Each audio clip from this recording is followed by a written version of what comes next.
You may have heard about toxic black mold syndrome. Research shows as many as 10 million people in the country may be affected by the disease. Dr. Elizabeth Vaughn is here today to discuss this illness, which is frequently misdiagnosed. I guess first off, what exactly is black mold? Well, black mold is the proper name is Stachybotrys schicharum. It's one of many sources of toxins that can cause illness in animals and people. It's a mold that makes biotoxins, which is a broader term for toxins made by living things, like black mold, other toxic molds, the fungus candida, spider or snake bites, Lyme disease, or other tick-borne illnesses. Okay, so now that we know what it is, where can you get exposed to this black mold? Well, specifically black mold, you're going to get exposed to it where there's been water damage from leaky pipes or flooding or buildings that are built too tight. Many cases of sick building syndrome are actually due to mold because the buildings are built too tightly. Now, we were talking about this earlier, and you said some people will get sick from it, but not everybody gets sick. And that's why it's so hard to pin down sometimes. The reason is it's all in your genes, specifically your HLA genes. These are the ones that have to do with transplantation, etc. If your body gets exposed to toxins in food, water, air, insect bites, and you have good HLA genes, they make proteins that tag the toxins so your body can get rid of it. If you have inadequate HLA genes, your body can't see the toxins, so they hang around and trigger a cascade of pro-inflammatory reactions and really mess up your hormones.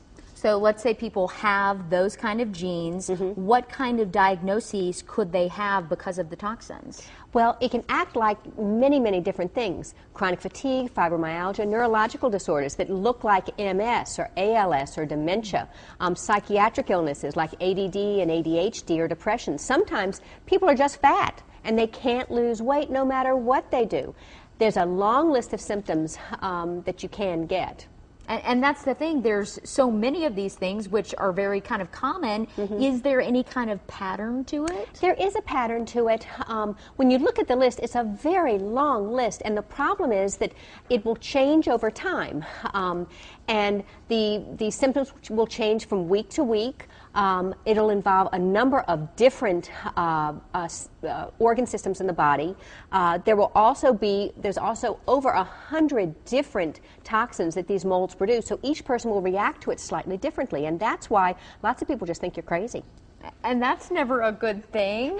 That's never a good thing. Okay, so let's say you may think I have this or I have this mold in my home. Any suggestions? Well, first off, take a look at the article in Natural Triad.